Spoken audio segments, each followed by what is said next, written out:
La prochaine intervention, c'est Juan Branco, qui est donc avocat et auteur de Crépuscule, qui est aussi distribué à l'entrée de la salle.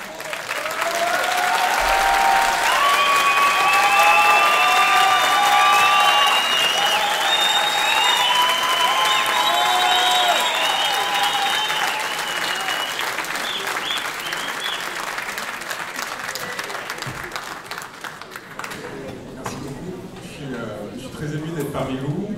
et de voir qu'on est si nombreux à être essoufflés et fatigués de ce mouvement. Et c'est pas une blague, c'est quelque chose de très très sérieux parce qu'on est à un moment de rupture très important pour le pouvoir et pas pour nous, qui vient de griller sa dernière cartouche, enfin l'avant-dernière, qui était le grand débat, qui s'apprête à en griller une dernière, qui est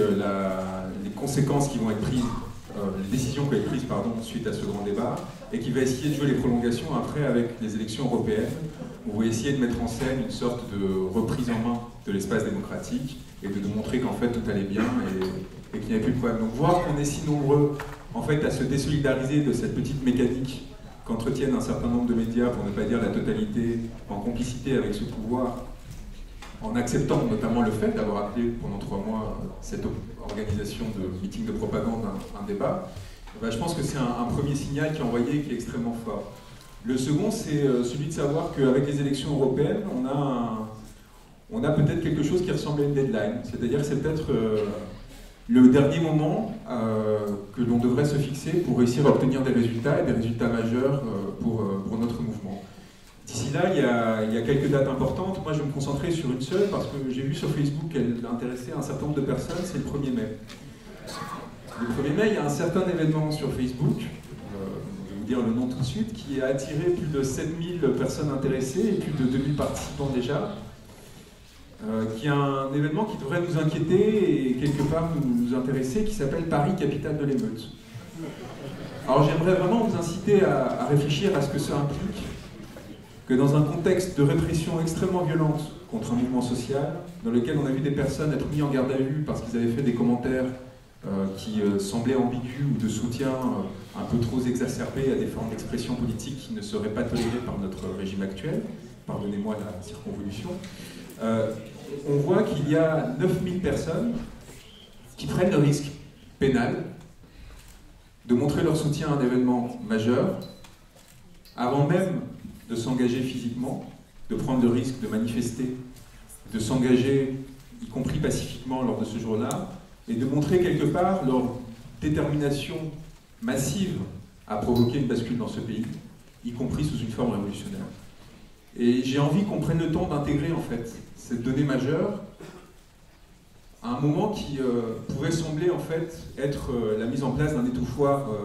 définitif qui aurait pu durer 10, 20, 30 ou 40 ans, que l'on nous promettait, que les hommes politiques qui nous dirigent, les médias qui les commentent et qui tentent de nous réguler, voire juguler, et l'ensemble de cette classe dirigeante et dominante avaient enfin réussi à mettre en œuvre. Il y a aujourd'hui, déjà sur une plateforme virtuelle, 9000 personnes qui prennent le risque de défier l'ordre juridique de notre pays pour montrer leur volonté de s'engager par leur corps pour provoquer une bascule politique. À partir de cet élément-là, la question qui se pose est double. D'abord, la conscientisation de nos élites, entre guillemets, du fait que cette bascule est proche. Et que si cette bascule intervenait sous la forme qu'ils souhaitent lui donner, parce que c'est eux qui, à force de silence, c'est eux qui, à force d'indifférence, amènent à cette radicalisation et à cette violence naissante, s'ils cherchent cette confrontation, il est probable qu'ils la trouveront. Peut-être pas de notre part, peut-être pas de la part de tous ceux qui sont dans cette salle, mais en tout cas de plusieurs milliers de personnes qui considèrent que la farce est allée trop loin et que nous sommes arrivés à un point de rupture auquel ils sont prêts à se rendre, qu'il y ait armée ou police, LBD ou matraque pour les accueillir et éventuellement les massacrer. Ça, c'est la première étape. Qu'ils comprennent que cette impunité, cette ère d'impunité qui leur a permis, ces dernières années en particulier, ces 15 dernières années, de piller en toute impunité, de s'accaparer un système qui était censé contrôler leurs excès, est en train d'arriver à sa fin. Et j'aimerais envoyer un message, parce que je vois qu'il y a plusieurs caméras, je ne sais pas s'il y a des médias institutionnels qui nous font pour la première fois l'honneur de leur présence, notamment au premier d'entre eux, non pas Emmanuel Macron, mais Édouard Philippe, que j'attends en prison, et très rapidement. Lui qui a menacé Maxime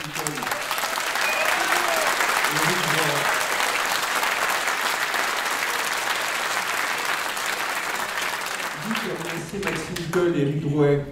d'emprisonnement, lui qui a fait activer un appareil judiciaire pour la première fois via un ordre directement politique afin de faire taire des opposants politiques, lui qui a instrumentalisé la justice et la police afin d'intimider un mouvement social en montrant qu'il n'y comprenait rien, en pensant que c'était Éric et Maxime qui étaient la seule cause de notre présence ici, en ne comprenant pas qu'il y avait des violences dans ce pays si extrêmes qu'elles faisaient que 2 personnes étaient prêtes à risquer leur vie pour défendre leurs idées et en effet provoquer une bascule. Eh bien cet individu qui a voulu jouer d'appareils que l'on a mis des siècles à construire, qui nous appartiennent, qui ne doivent avoir qu'un objectif, défendre l'intérêt commun, eh bien cette personne-là, elle va connaître quelque chose dans sa vie à laquelle elle ne s'attendait pas. Elle va connaître non pas la fureur, mais au contraire la calme et froide reprise en main par un appareil de justice que nous allons reconstruire dans la société qui vient, et qui va l'amener à s'expliquer notamment pourquoi cet individu qui appartenait au grand corps de l'État, qui avait obtenu la confiance du peuple en obtenant un mandat électif, a décidé en 2007 de se corrompre, et j'utilise ce terme dans Crépuscule, de se prostituer, en se mettant au service d'une entreprise parapublique, Areva, au moment où Areva était en train de faire naître l'un des plus grands scandales de notre temps, l'affaire Uramil, qui ferait perdre 4 milliards d'euros aux contribuables français, provoquerait le licenciement de 3000 personnes et la quasi-faillite, non seulement d'Areva, mais aussi d'EDF. Et je vais vouloir demander à cette personne pourquoi, alors qu'elle disposait d'un salaire important, qu'elle avait un mandat électif, cette personne a décidé de se mettre au service de cette entreprise pour faire taire les poursuites judiciaires, pour faire taire les potentielles ripostes politiques qui viendraient mettre fin à ce scandale, à ce détournement de fonds qui a provoqué ces dégâts massifs. Pourquoi cette personne a accepté ce poste de directeur des affaires publiques, c'est-à-dire de lobbying? Et quel rôle il a joué dans l'étouffement de cette affaire pendant cette période-là? Je lui demanderai aussi, à cette personne qui se drape de dignité, à cette personne qui a encore une fois voulu écraser par la violence des milliers de manifestants, car c'est sa responsabilité en tant que Premier ministre. Les 9000 arrestations arbitraires, les 3000 arrestations qui ont touché des lycéens en décembre par peur que le mouvement se propage, les événements de Mantes-la-Jolie, les éborgnements, les mutilations, les violences volontaires aggravées en bande organisée. Car ces personnes ont eu des instructions. Et lorsque l'on parle de violence policière, n'oubliez jamais que la question n'est pas la police, mais la volonté politique de ce gouvernement d'utiliser la police pour nous étouffer. Eh bien, cette personne-là, qui a utilisé l'appareil de l'État à une seule fin, son intérêt politique, après avoir utilisé les réseaux et les ressources que l'État lui avait donnés, afin de gagner de l'argent, quitte à pour cela se corrompre, quitte à pour cela corrompre, car évidemment Édouard Philippe avait été recruté chez Areva du fait de ses réseaux au sein de l'État, du fait des réseaux qu'il avait au sein de sa famille politique, à l'époque l'UMP, que l'on a dû renommer des Républicains en espérant que cela effacerait les traces du passé. Eh bien cette personne-là, j'espère qu'un jour elle payera, parce qu'au-delà de cet événement, au-delà de sa corruption avec un cabinet d'avocats international auprès de qui il avait fait exactement la même chose, cette personne-là a été récompensée par un système qui ne visait qu'une chose, en fait, la reproduction des intérêts, de ces intérêts que j'ai décrits dans Crépuscule, et qui ont amené au pouvoir une personne qui est responsable de la perte de liberté, d'intégrité physique et de vie de beaucoup de personnes dans notre pays. Et je voudrais, sans m'étendre, juste vous assurer que les élections européennes, cette parodie démocratique, cette parodie d'élection qui n'a qu'un objectif, permettre aux partis politiques institués au sein du système de faire élire des personnes qui deviendront leurs notables, d'obtenir des ressources qui leur permettront par la suite de préparer leurs courses de petits chevaux, qui les amèneront à présenter leurs petits candidats en 2022, en faisant les compromissions nécessaires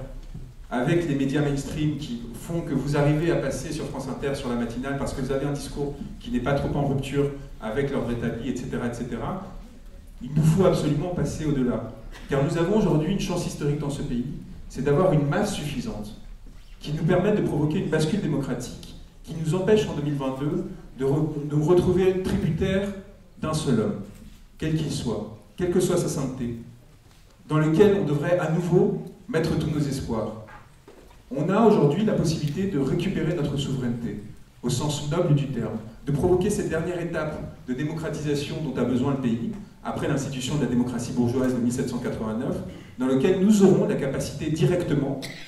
et non pas à travers des représentants que nous aurions élus, de peser sur les décisions qui nous concernent, d'empêcher que des affaires comme les aéroports de Paris, l'affaire Uramine et bien d'autres interviennent au bénéfice de quelques-uns. Et il nous faut lutter, et il va nous falloir beaucoup sacrifier pour obtenir ce droit, pour faire vivre cet espoir qui fera que nous ne nous retrouverons pas écrasés en 2022, encore une fois, non seulement par quelqu'un qui nécessairement nous trahira, parce qu'un corps ne sera jamais suffisamment fort pour résister à l'ensemble des pressions et systèmes de pouvoir qui se sont institués au fil des temps dans ce pays, mais aussi, et plus probablement, car il faut en être conscient, résister à la pression médiatique qui fera que ce ne serait pas cette sainteté à laquelle on aspire qui nous représentera, mais probablement Marine Le Pen et Emmanuel Macron. Donc on est face à peut-être une dernière chance. Parce qu'évidemment, ce mouvement, en effet, s'use. En effet, nous fatigue. En effet, fait que nous nous retrouvons dans une situation de plus en plus complexe et de plus en plus difficile. Et si ce gouvernement, et si ce pouvoir politique, parce qu'il est trop corrompu, parce qu'il est trop intéressé dans la défense de ses intérêts, ne nous lâche pas les concessions que nous leur demandons, qui ne seraient qu'une première étape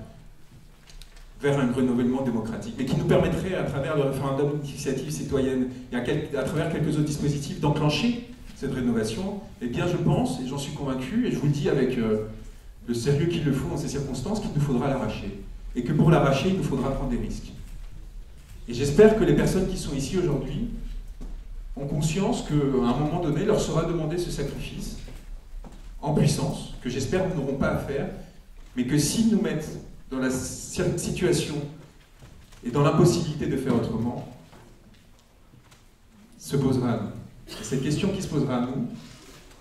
nous avons quelques semaines pour nous y préparer, pour nous demander si, le moment venu, nous serons prêts à le faire ou pas. Et je vous demande à tous vraiment d'intégrer cette solennité quelque part. Je suis désolé de le faire peut-être, de casser l'ambiance de façon un peu brutale, mais je vous demande d'interroger parce qu'encore une fois, l'excitation dans laquelle vit notre pays, avec cette parodie, cette sélection électorale, etc., il nous faut nous en détacher, prendre conscience de l'historicité de ce moment, et on a l'opportunité de la mettre en œuvre.